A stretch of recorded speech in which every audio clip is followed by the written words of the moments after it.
Hello, and welcome to Call of the Runes. My name is Walter McGrory, and today we're going to talk about Pertho, the sixth rune of the second Ayet. Pertho phonetically is the letter P, or the P sound. Literally, it means a dice cup. And with that, it is a rune of chance. It's a rune of games, both those that we play on the table and the larger ones that we play in life. It is also a rune of skill, but also a rune of chance, because it doesn't matter how well you play, sometimes you just have to roll the dice and hope that luck is on your side. Pertho is one of the 4 runes that only have an Anglo-Saxon rune poem. And with that, let us begin.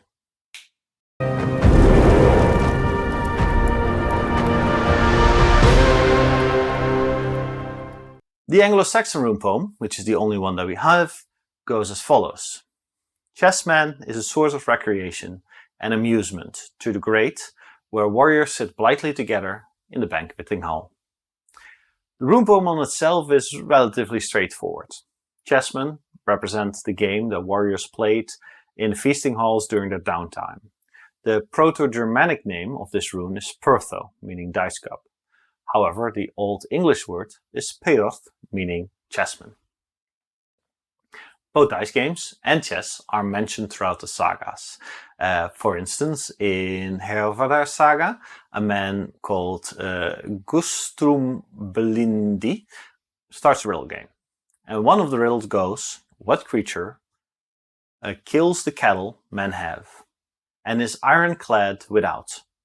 8 horns it has, but a head it has none, and runs when run it may. The answer to this riddle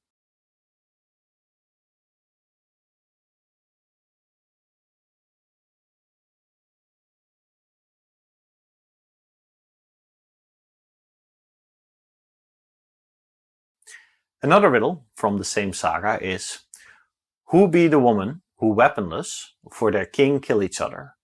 Every day the dark ones shield him, but the fair ones go away.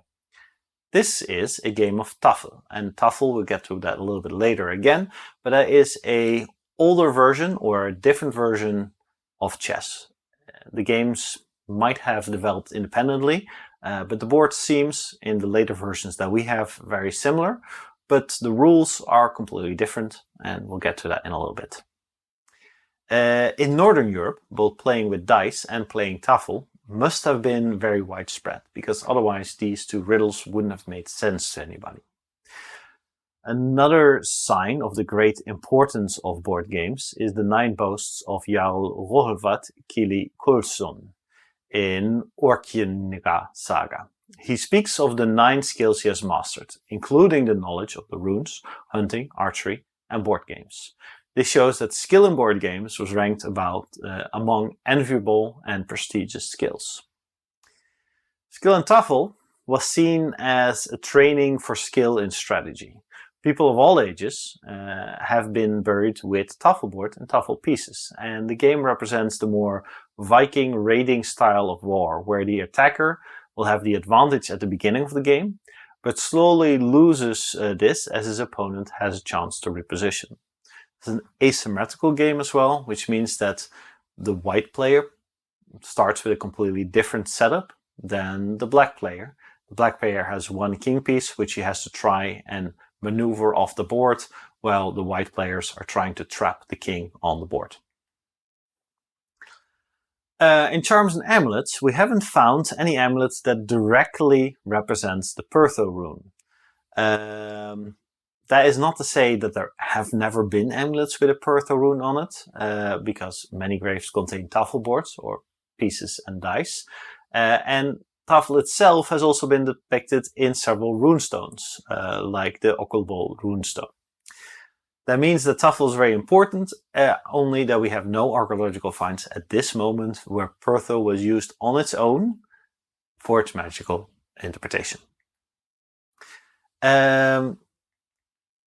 That is to say, though, the theme of the game of TAFL itself does have a very strong symbolic meaning.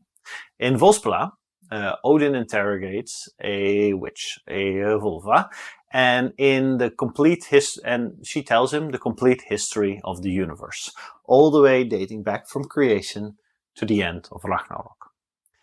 In the beginning, in stanza 8, the golden age of the gods starts. After the world's creation, the death of Ymir, and the gods live in peace. And at that time, so it is written, the gods played with golden TAFL pieces against each other. Then, at the very end of this saga, after Ragnarok, when only the surviving gods are still there, the world starts to be rebuilt again, the remaining gods find these golden pieces as a treasure of the last age. And in that way, the gaming pieces are a framing device for the entire story, showing a time of peace. And the time of peace existed only at the very beginning of the universe, and that peace will return to this world after Ragnarok. Not only is it then a symbol of peace, but it's also a symbol of oorlog, the universe's fundamental laws. While humanity is bound to certain rules, we can make choices within those rules. And while we do not have control over opponent choices, we can still anticipate their next moves, just as it is on a TAFL board. And also just as it is for a dice game. You might not know exactly the outcome of every roll, but the possible results that you can roll are limited, and therefore you can calculate what your odds are. Since the very beginning, the gods have been bound by Orlog, by the universe's rules, and even after Ragnarok, they still will be. Culturally, the first mention of TAFL was as early as 400 AD, and it was widely spread across Northern Europe. Boards have been found from Ireland all the way to the Ukraine, and after the Middle Ages, the popularity of chess pushed TAFL out to the more rural areas and finally replaced it completely.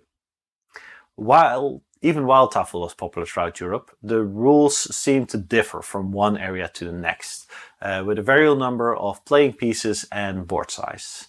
The rules were commonly known but not written down, meaning that the rules that we have these days of TAFL can only be guessed by archaeological data, using snippets from sagas and pieces that we can fit together from graves. A link to a possible set of rules is linked in the description. It will be a little bit cumbersome to try and explain it here on video, especially without having a board. Sets are also available online if you would be interested in that. There's a link to a nice set in the description as well. At this moment, we are living in somewhat of a board game renaissance. More board games are being produced, more board games are being played. Board games are bringing people together again. Are there any board games that you play to test your wits, or any board games that you play to bring your friends and family together? Let me know in the comments. Conclusion: Pertho is a rune that shares some characteristics with the carefree attitude of Yerra, and also with the destiny aspects of Naldis, and yet it stands completely separate. Microcosmologically, it is a game that both warriors and gods played in times of peace. But it's also a teaching tool to teach about choice and to teach about consequence. Working under the rules and trying to win within those boundaries gives victory and defeat meaning and allows us to enjoy the game. Pertho on its own is then a rune of measured risks and working within the system as clever as you can.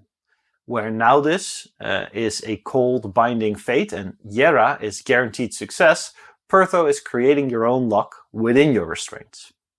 On its own, this rune could signify that you can influence the outcome as long as you play the game.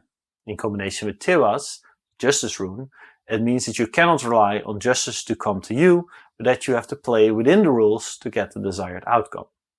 In combination with Feu, the Cattle rune, wealth will come your way if you work smarter, not harder. This is not purely a gambling rune. It's a rune of joyously applying your wit and your cunning to a system. While luck is also a factor, it is not pure blind luck. That's the end of our episode about Pertho. I hope you enjoyed it. If you liked it and you want to learn more, please like and subscribe. Everything that I've said and much more is also available in Call of the Runes, available on Amazon. A link is down in the description. And with that, I hope to see you again next time. Goodbye.